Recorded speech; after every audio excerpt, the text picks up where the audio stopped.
अस्सलाम वालेकुम। मैं WC फूड के साथ मैं हूँ आपकी होस्ट सना राव। और आज मैं एक जो बहुत ही ज़्यादा जो इश्यूज़ हो जाते हैं रमज़ान में पेशेंट्स को, और बहुत ज़्यादा पेशेंट जो हैं इस अमराज में मुब्तला हो जाते हैं, यूरिक एसिड में और कोलेस्ट्रॉल के जो मर्ज़ हैं उसमें मुब्तला हो जाती हैं। इसमें ज़्यादातर ख़वातीन भी शामिल हैं जो बहुत ज़्यादा जो है ऑयली चीज़ें इस्तेमाल करते हैं, या रमज़ान में बहुत ज़्यादा जो है जंक फूड्स वगैरह इस्तेमाल होता है, या फ्राई चीज़ें इस्तेमाल होती है, फिर चावलों का इस्तेमाल बहुत ज़्यादा होता है, जिसकी वजह से जो है ख़वातीन में भी और मर्द में भी यूरिक एसिड का बढ़ जाना और कोलेस्ट्रॉल का बढ़ जाना ये एक आम बात हो जाती है। तो इससे बचने के लिए आपको मैं एक बहुत ही अच्छा जो है एक ड्रिंक बनाना सिखाऊंगी आपको, और आप वो जब 5 दिन तक प्रॉपर जो है इस्तेमाल करेंगे तो जो भी इशू है, ख़ास तौर पे आपको यूरिक एसिड का मसला है या कोलेस्ट्रॉल का मसला है, तो वो टोटली जो है ख़त्म हो जाएगा। यूरिक एसिड एक ऐसी बीमारी है जो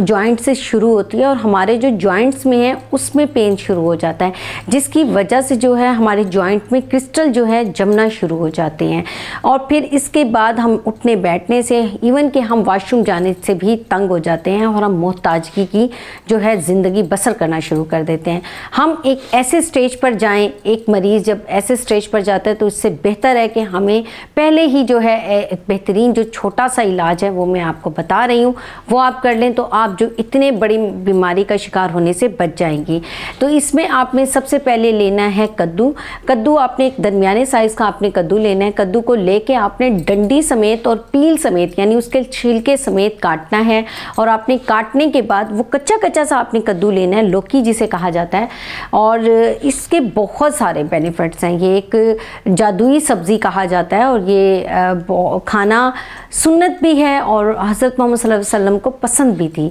तो लौकी लें। लौकी जो है आगे गर्मियों में भी इसकी जो तासीर है वो ठंडी होती है, और ये बहुत ज़्यादा वेट लूज़ में भी जो है हमारे जो है फ़ायदा देती है, और इसके अलावा जो स्टमक का मसला होता है जिसको, उसके लिए भी बहुत ज़्यादा फ़ायदेमंद है। फिर इसके साथ साथ जो स्किन के इशू हैं उसके लिए भी बहुत ज़बरदस्त है, और जो हमारे जिस्म पर फालतू चर्बी है उसको भी ख़त्म करती है। तो आपने एक दरमियाने साइज़ का जो है कद्दू ले लेना है, और उसको आपने डंडी समेत और छिलके समेत जो है कट करना है, काट लेना है, और काट करने के बाद आपने उसको ग्राइंड में डाल लेना है। ग्राइंडर में डालने के बाद उसमें आप 1 गिलास पानी डालें, और 1 गिलास पानी के साथ ही आपने पुदीने की जो एक गत्थी होती है वो आपने टोटल लेकर उसको अच्छे तरीके से वॉश करके वो भी डंडी समेत जो है आपने उस ग्राइंडर में डाल लेना है, और आपने अच्छे से जो है उसको बहुत अच्छे से जो है ग्राइंड कर लेना है। और ग्राइंड करने के बाद जो है आपने उसको छानना है, और छानने के बाद आपने ग्लास में ऐड करना है जब उसको जूस को, तो ग्लास में ऐड करने के बाद आपने 1 लेमन जो है, लेमन में विटामिन C मौजूद होता है, और ये बहुत ज़्यादा जो है हमारी स्किन के लिए भी बहुत ज़बरदस्त है, फिर वेट लूज़ के लिए भी बहुत अच्छा है। अगर आपने वेट लूज़ के लिए इस्तेमाल करना है तो आप कद्दू को बॉईल करके उसका पानी इस्तेमाल करें लेमन के साथ, ये भी बहुत ज़बरदस्त है, वेट लूज़ हो जाएगा इससे। फिर जब हम ये जूस पिएंगे, ये आपने दिन में पीना है, रात में नहीं पीना, आपने दिन में ये जो है इस्तेमाल करना है, और फिर इसके बाद देखिएगा कि आपको जो यूरिक एसिड का मसला है वो ख़त्म हो जाएगा, कोलेस्ट्रॉल जो आपकी बढ़ी हुई है वो भी ख़त्म हो जाएगी। तो ये एक बहुत ही फ़ायदेमंद जो है एक ड्रिंक है, ये लाजमी इस्तेमाल कीजिएगा। मेरी वीडियो आपको कैसी लगी है मुझे ज़रूर बताइएगा, लाइक कमेंट शेयर ज़रूर कीजिएगा, दुआओं में याद रखिएगा। अपनी होस्ट सना राव को इजाज़त दीजिए। टेक केयर एंड अल्लाह हाफ़िज़।